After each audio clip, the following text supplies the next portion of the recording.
Hello.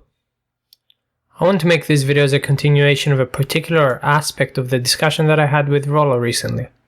Men, even red pill men to this day, still feel guilty for not being the good guys that they were before. These men see themselves as being bad for not living up to the expectations of either their friends or hurting the feelings of women that they get involved with. Sadly, as the saying goes, good guys finish last. But in the context of the manosphere, I would say a man that is not secure and not sure of himself will finish last when it comes to any kind of relationships, whether that is with his family, his friends, or with women in general. Often in conversations with these people, or even in the comment sections, you will find them express how bad they feel when they're seen to be acting in a selfish way, or you will find a very vulgar criticism against simply being selfish. People will say things along the lines of, what kind of man are you if all you care about is yourself?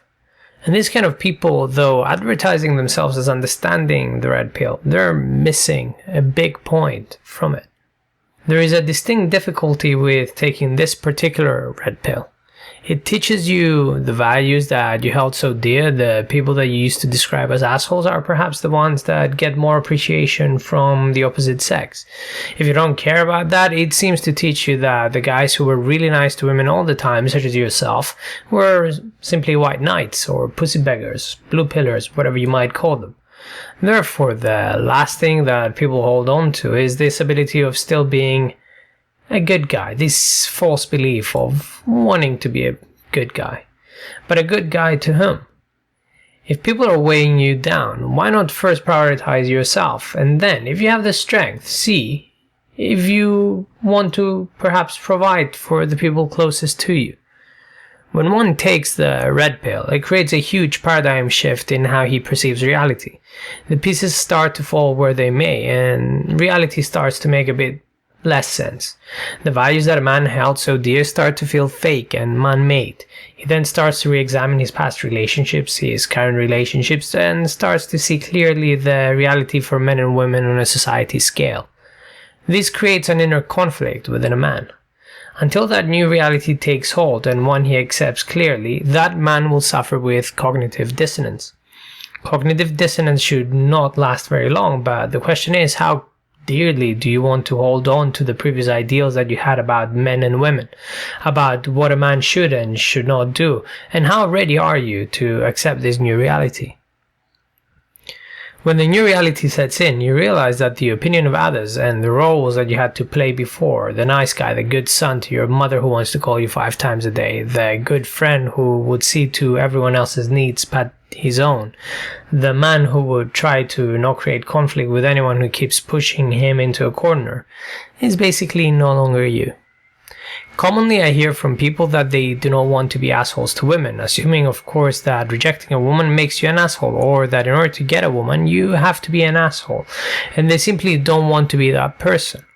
All these thoughts that you have, the conflicting emotions when you put yourself first in a situation, is simply your old identity, which is in conflict with the new identity that you are trying to establish. It is the old way of thinking contradicting the new. Being an asshole has nothing to do with it. Looking out for yourself is in being an asshole.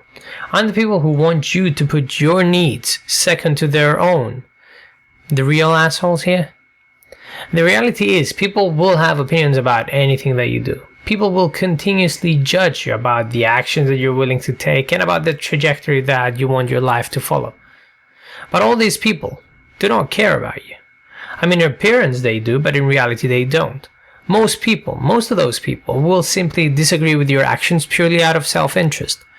It will become obvious that your friends that you didn't go out with were not thinking about you having to complete that assignment, but they were actually caring more about having more fun when they went out. The girl that is acting like you were such a dick towards her simply has her ego hurt and got rejected for the first time.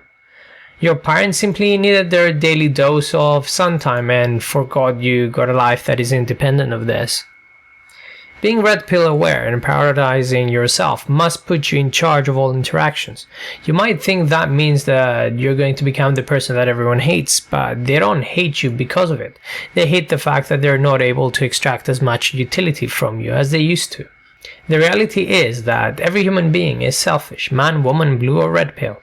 But as a blue pill man, or as a less self-interested man, you allowed for your utility to go to anyone that asked for it.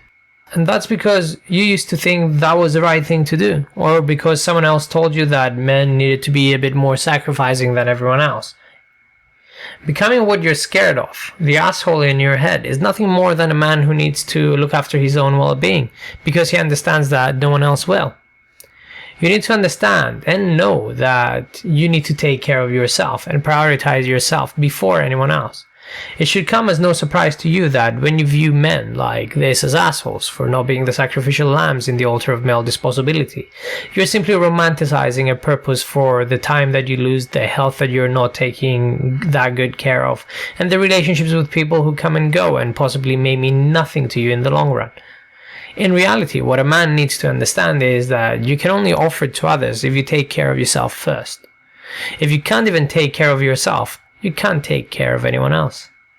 The burden of performance of any man is first to himself. We must understand that, accept that, and operate on that assumption. If you have energy and resources left and you are willing to provide for anyone else, please do so and be that bigger man in your head. But please, learn to take care of yourselves first. Learn to take care of your needs first, and learn to take care of your health. Therefore, do not think of your new and establishing self as the asshole, but as a man in this society, a man that has himself, and only himself, to make sure that he lives a long and a productive life. That's all I had to say.